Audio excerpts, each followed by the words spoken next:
This podcast was edited after publication. Look, an overcrowded inbox is nothing new for journalists at News 24, for any journalist really. But this was the sound that our reporter Azara Karim was met with when she opened her inbox on Monday morning. It's just email after email after email flooding her inbox. And in the subject line, there's a common thread, a common name, Dr. Peter Beale. These emails are heartbreaking. They say that they've either lost children or that their children are now living with the long-term consequences of botched surgeries, negligence.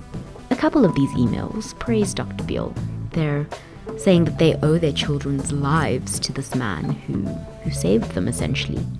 But really, most of them are urging Azara to investigate further, to do more probing about this man. The bottom line is that it's been happening way too many times to way too many children, and those grieving families that have lost their loved ones still don't have closure because Beale is still allowed to operate. He's a very, very bad-mannered doctor I've ever encountered. He doesn't care.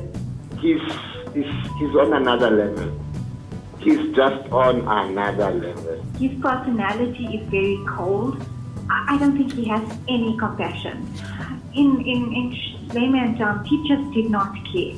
And the facts are the facts. The facts remain that it's been happening one too many times, and there's no closure for those parents that have lost their children. They've tried to speak to the media, they've tried to launch inquests with the SAPS, and there's nothing that's come of it. He's a 73-year-old paediatric surgeon at a prominent institution in Johannesburg. This hospital is well known. People come from all over the country to be treated here.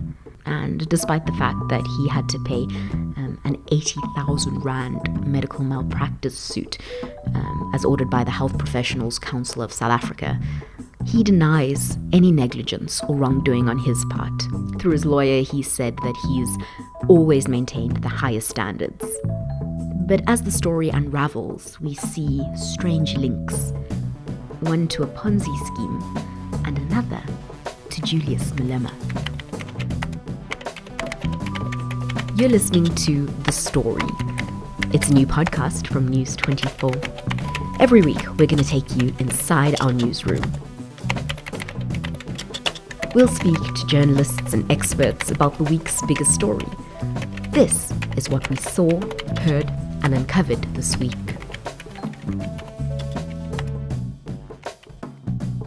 So we've managed to convince Azara to close her emails for a few minutes to come and chat to us in studio. Thanks for joining us, Azara. No, thank you for having me.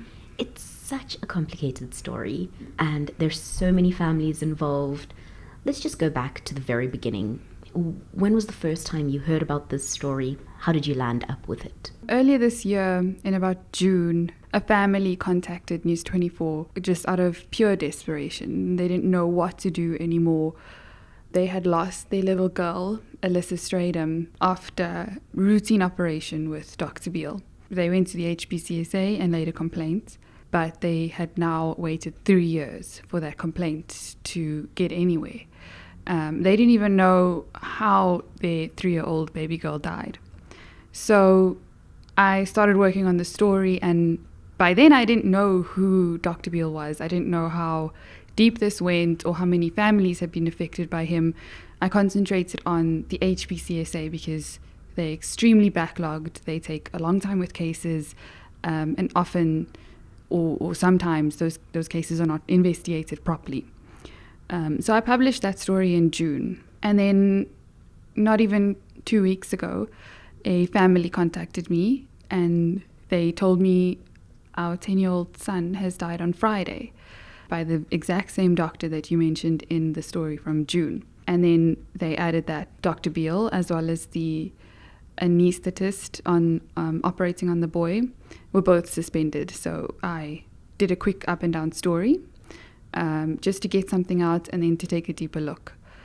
Then Monday came and my emails were just completely flooded with parents who had been through the exact same thing, who either lost their child after going under the knife with Dr. Beale, or their child had permanent impediments for the rest of their life afterwards. All right, so from a News 24 perspective, we've got multiple families who are saying that they had either lost children or their children suffered at the hands of Dr. Peter Beale. But at this stage, we don't know exactly how many cases or complaints there are officially against him, right? Why is that the case? Well, the medical fraternity are so tight-lipped. It's really hard to get any information from them. But what we do know is also that Dr. Beale's been suspended before from Mediclinic while he was... It seems that he was practicing both at Mediclinic and at Netcare. So these are the two big private hospital groups in South Africa. Exactly.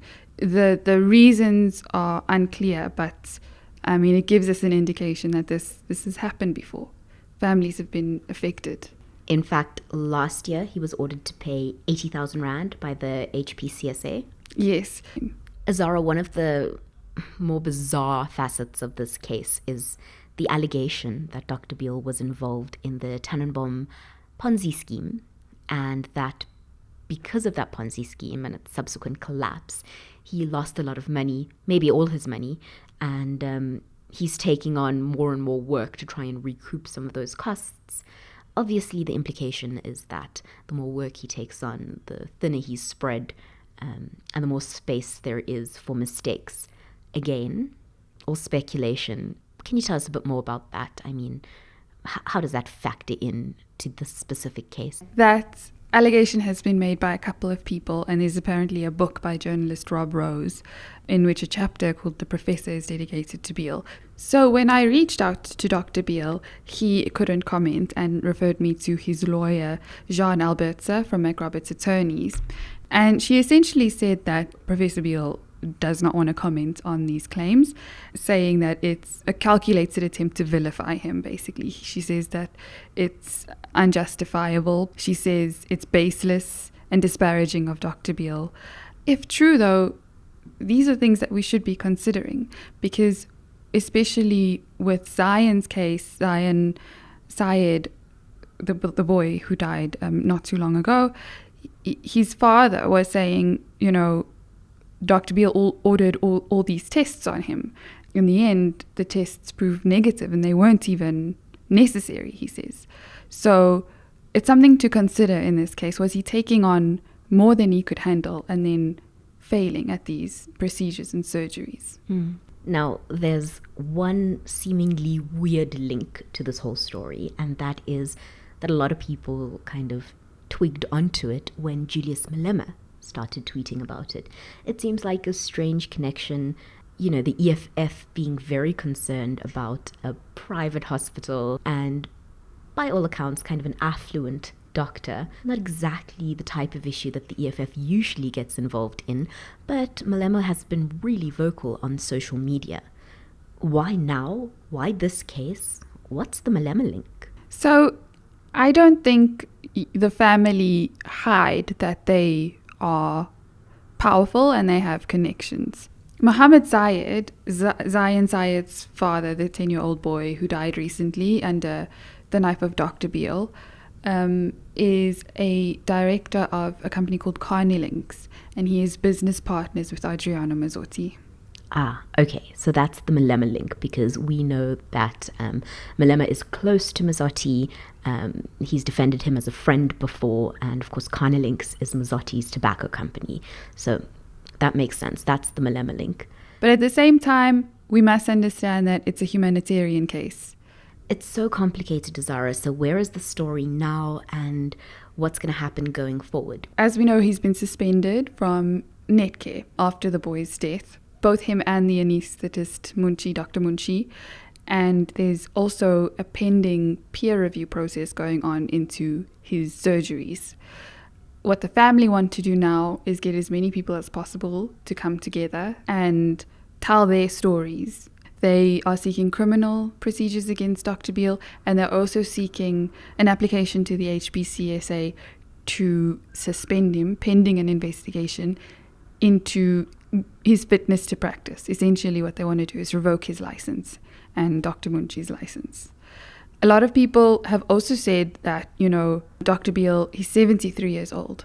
He should have retired long ago. And so I think that is a very big part of the case as well. Why did they let him practice for so long if he was at retiring age? Yeah. Doctors need steady hands, if you know what I mean. Azara, where can our listeners get in touch with you? I know that your inbox is already overflowing, but of course this is a developing story. So if somebody wants to get in touch with you about the story, how can they do that?